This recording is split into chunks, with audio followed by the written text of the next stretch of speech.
Hey everyone, welcome back to another Ross review. This week on the show, we're standing next to a 2018 Kia Stinger GT.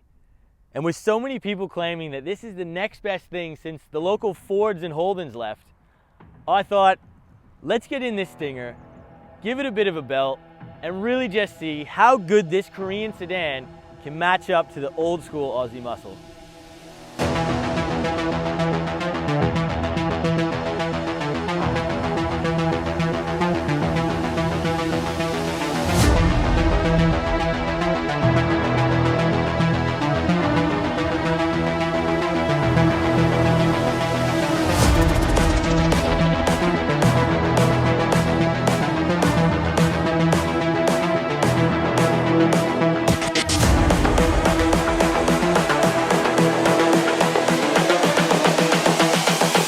This is the future.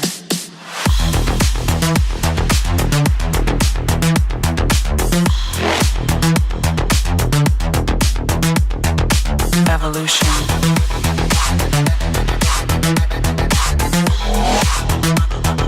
This is the future.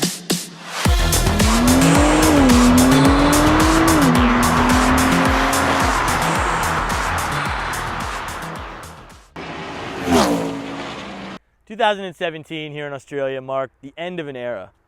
We had already lost the locally made Fords back in 2016, and with Holden's true demise in 2017, we lost basically all locally made cars. Thankfully though, in 2018, the Kia Stinger GT was launched. And now when this car came out, people's first reaction was, there's no way a Kia could replace a locally made Ford or Holden. But that's where you might be wrong. At least on paper. Now I've actually compiled just a little bit of a list here to compare this Stinger GT to a Holden VF Redline. Now start with price. A VF Holden would have cost you about 55 grand. This thing comes in at 60,000. Brakes. Both cars received factory Brembos. Both cars are a large sedan, 4 doors, plenty of room in the back. Both cars are rear wheel drive. Now the weight of these cars is nearly identical as well, with the Holden coming in at 1741 kg and the Stinger coming in at 1746 kg. 0 to 100, 4.9 for the Holden. Now Kia claims this at 4.9, but I know from countless other tests, it's actually 4.8. Now obviously the Holden would have had a big 6.2 liter naturally aspirated V8, would have made about 408 horsepower, 420 pound-foot of torque. Kia Stinger's got a 3.3 liter twin turbo V6. This thing pumps out 365 horsepower and 376 pound-foot of torque. So there is a small decrease here, but from the 0 to 100 times, you can see this thing is just as fast, if not quicker. Now just going over this Stinger's general style, I think Kia nailed it. To me, this thing just really does look good. The lines work. And on this rear quarter especially, I've always thought that this really does remind me of a Maserati. Now, a few things back here that didn't like so much was that this was actually a reflector. So this, from factory, would just be a large red reflector. It kind of looked out of place. Thankfully though, the owner has put a nice decal on this, really to just make it look a lot better. Down here we do have a fake vent, which I never really do like. I wish that was functioning. We've got 19-inch alloy wheels here. They look very nice. I think they really do suit the car. And of course, we've got the Brembos all around. Now just coming up to the front, we do have functioning vents down here, which is really nice to see. Also up the front, vents up here that are functioning, so that just gives a lot more air into the brakes, keep them cool. So that is really nice to see. We do have beautiful headlights up here as well. These are LED. One thing I don't really particularly like is fake vents on the bonnet. I actually quite like the way they look. I just wish they made them functioning. Now just at the back of the Stinger here, I really do love the tail lights. I think they're bang on. Now this also has a beautiful diffuser built in here. Quad tip exhaust. Now this has actually been upgraded to a bimodal exhaust. This is a Kia factory upgrade. So take a listen.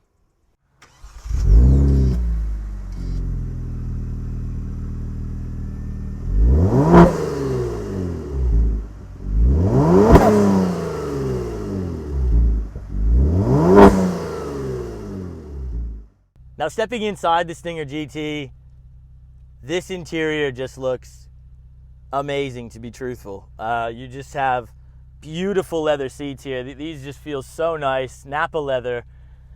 Gorgeous sunroof above us. Even the headliner is done in this almost Alcantara-like material. Just feels very nice. Honestly, my initial impression sitting in here feels high-end German.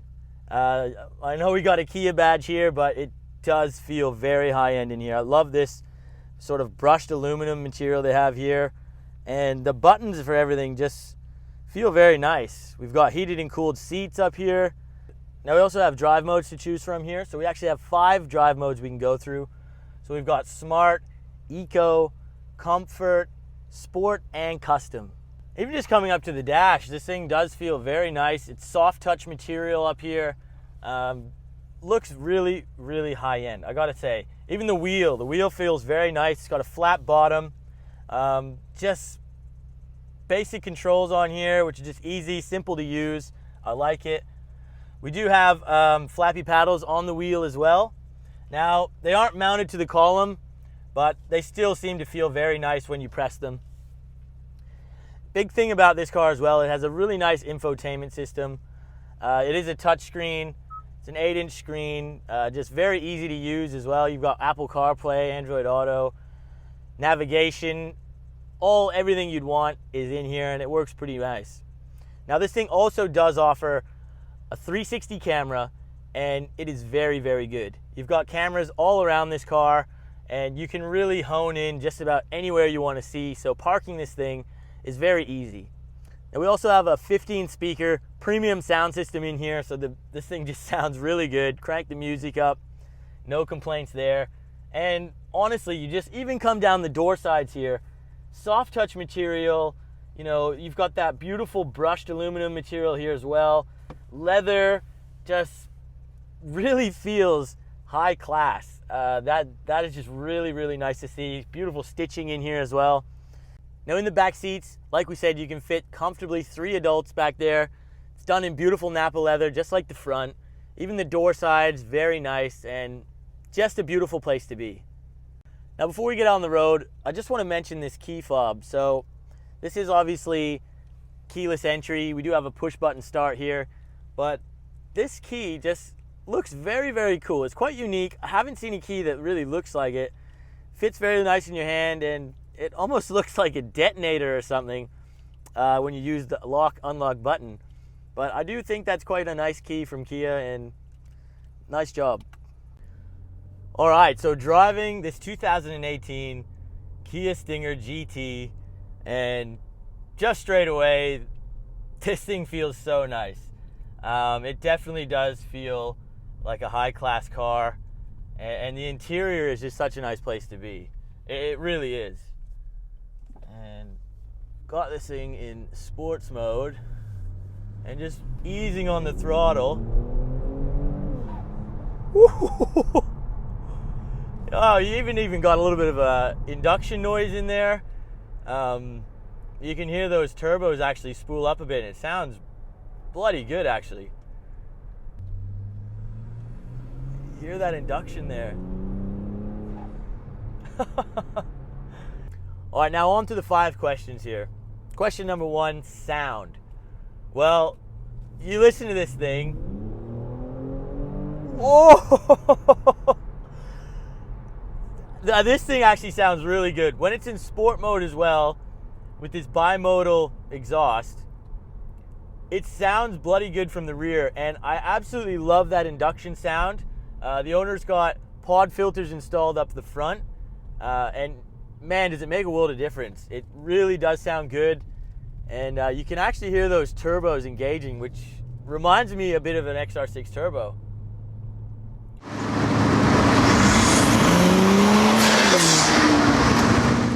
Now handling, this thing in sport mode, this thing seems to just handle really nicely. The suspension does stiffen up in sport, though it's not unbearable, and there's hardly any body roll in this thing. Now this is a large car, and it really does seem to hold itself well. The brakes on this, obviously, like we said, they're Brembos all round.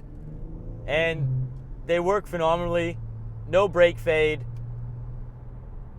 And when you put this thing into comfort, it really does soften up and it just makes a perfect daily. Now price. Now I've already told you guys this thing starts off at $60,000 for the GT model, and that's pretty reasonable. So let's think, what else could you buy really nowadays that's, that could compete with a Holden or a Ford from back in the day? Well, what comes to mind straight away, you got the Ford Mustang. That thing comes in at about $64,000, so that's more expensive. It's not a sedan. You've got the Chrysler 300 SRT, so that is a V8. That is a sedan, and that comes in at about $67,000. Now, you could also go for a HSV Camaro, though those are a lot more expensive, coming in at $87,000. Or, of course, you've always got the European models, but if you ain't got six figures, don't even bother. So if you're actually just looking at price, the Stinger actually comes in at the most affordable, which is really good. And this thing offers so much for that money. Practicality. Now, this thing is very, very practical. This thing comes with so much kit, so much tech. There's a large amount of room in here. This is a large sedan. You got enough room for 5 adults. And this is actually a lift back as well. So the whole rear end actually lifts up, just giving you even more space to put stuff in the boot. So this thing is very, very good.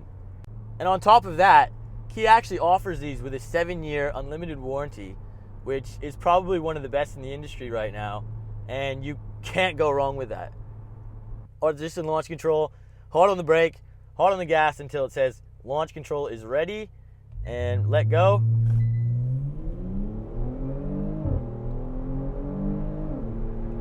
$100.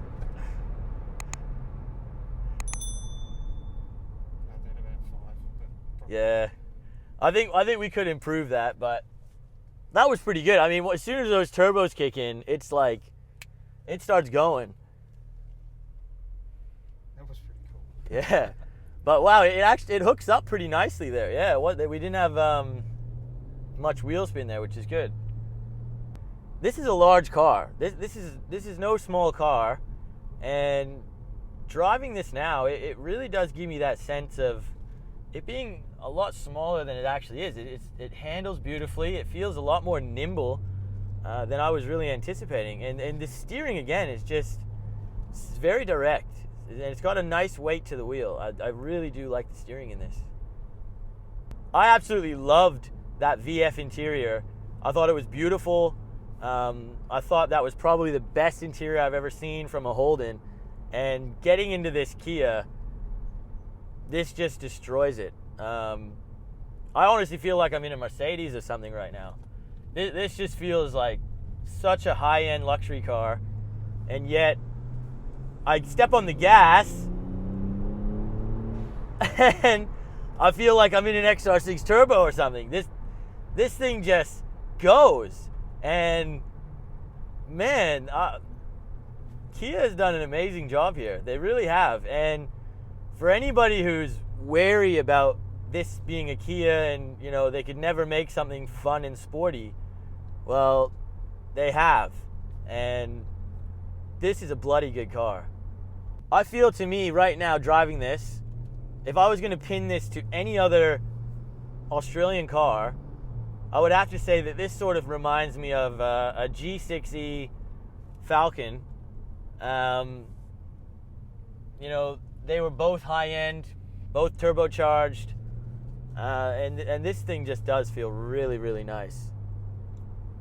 Now, this is an important question. Would I buy one? And after driving this, guys, I would definitely buy one of these. I'll tell you that right now, in complete honesty. For the money that this thing costs, I would 100% buy one. If you needed something that was practical, could take the family around, fun to drive, reliable, and this thing is quick. I honestly think this is probably the best option out there today. And this just feels so luxurious inside as well. Feels a lot more expensive than a $60,000 car. So I think Kia has got a winner here, and I think it's really only a matter of time before these get extremely popular. All right, everyone, I'm gonna finish the video off here today. Huge thanks to Paul for allowing me to take his Stinger GT out today. This thing is just, without a doubt, the best bang for your money. And I just really couldn't be happier driving this today. This has really lived up to what I thought it was gonna be, and probably actually even a little bit better. So I hope you guys enjoyed this review. If so, please hit that like button. Consider subscribing if you're new here, and we'll see you on that next video.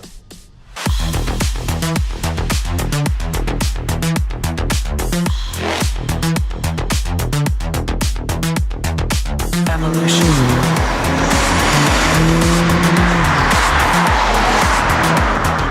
This is the future.